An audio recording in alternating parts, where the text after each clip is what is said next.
संस्कारी कौन भाग दो, माँ या बेटी। मेरी मम्मी आजकल खूब लिख रही है और लोग भी सुना है बहुत पसंद कर रहे हैं। वैसे मुझे हिंदी नहीं आती, मेरा मतलब है मैं बोलती हूँ और फिल्म देखती हूँ, पर सीरियसली हिंदी हमेशा से मेरा प्रॉब्लम एरिया रहा है। हम ठहरे मद्रासी और हिंदी ग्रामर तो आती ही नहीं। मुंबई रहकर जो बची खुची हिंदी थी वह भी भूल गई, क्योंकि यहाँ तो बम्बैया ही चलती है। पर मैंने मम्मी से प्रेरणा ली और हिम्मत जुटाई, मम्मी की कहानी पढ़ने की और फिर लिखने की। यह मम्मी लोग भी पता नहीं अपने आप को क्या समझते हैं, हर वक्त परेशान रहते हैं और हमेशा करते हैं बच्चों को। मैं अब बच्ची नहीं हूँ, पर माँ कहती है कि उनके लिए मैं हमेशा बच्ची ही रहूँगी। तो ये उनका प्रॉब्लम है ना, मेरा थोड़ी। अफसोस यह है कि मेरा सोचना गलत है और एक्चुअली प्रॉब्लम मुझे ही होता है।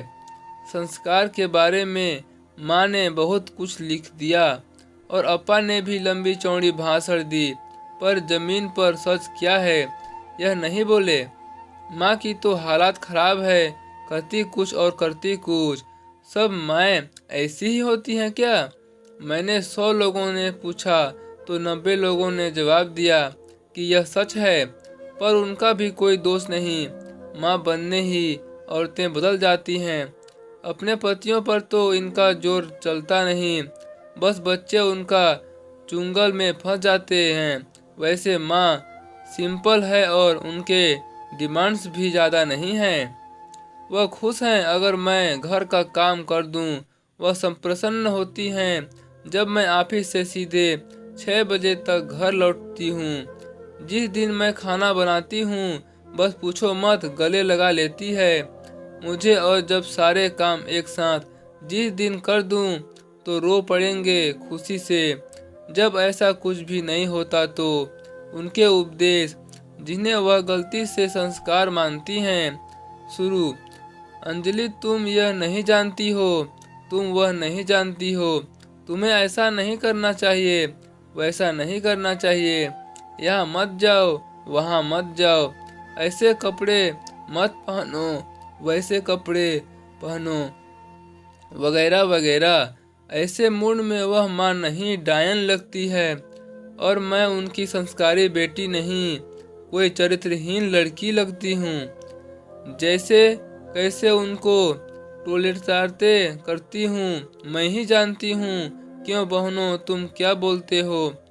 अप्पा की तो पूछो मत, मती कुछ नहीं बोलेंगे और अपने आप को निर्बल मानते हैं। वह तो हमेशा माँ से बचने के चक्कर में रहते हैं। जब माँ कुछ भी मुझे बोलकर उनसे कन्फेशन मांगती है तो वह उनको सपोर्ट करेंगे और बाद में मुझे समझाएंगे, छोड़ो ना, बहस क्यों करती हो माँ से, बेचारी तुम्हारी भलाई के लिए ही तो कहती है। पसंद ना आए तो दूसरे कान से फेंक दो। हाँ, सिंपल। मैं भी यही बात समझती हूँ कि माँ बाप बच्चों से बेहद प्यार करते हैं और उनके लिए हमेशा भला चाहते हैं और कंसर्न फील करते हैं। पर क्या उन्हें बुरे भले की पहचान है? क्या उन्होंने गलतियाँ नहीं की जिंदगी में? मैं मानती हूँ कि बुरे अच्छे का कोई डेडिकेशन ही नहीं है। यह सब हम पर निर्भर होता है कि हम कैसे अपने एक्सप्रेशंस को डिफाइन करते हैं।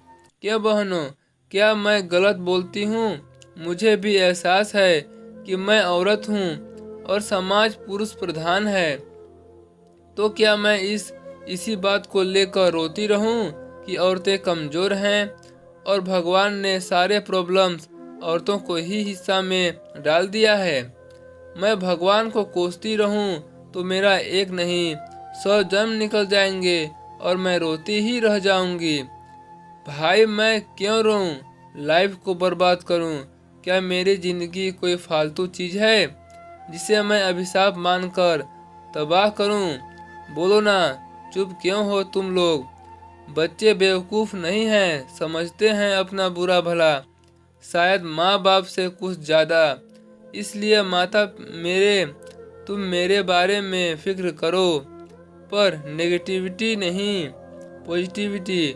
मुझे खड़े में ही गिरना है तो तुम क्या भगवान भी नहीं बचा सकते हैं। वैसे मैं जानबूझकर तो क्यों गिरूंगी। और वैसे भी वह कहावत है ना, वो घुड़सवार ही घोड़े से गिरता है। फिर तुम मुझे घोड़े पर सवार क्यों होने नहीं दे रही हो।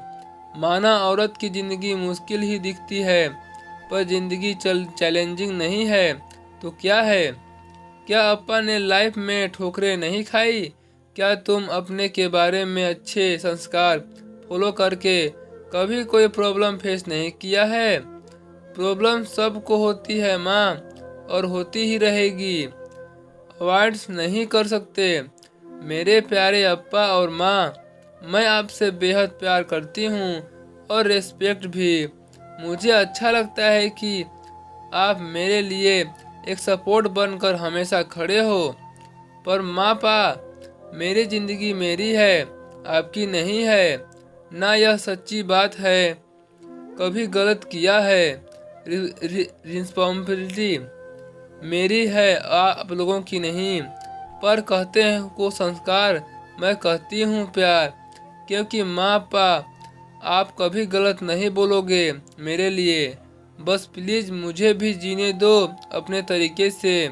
तो दोस्तों, आपको यह छोटी सी कहानी कैसी लगी कमेंट बॉक्स में जरूर बताइएगा।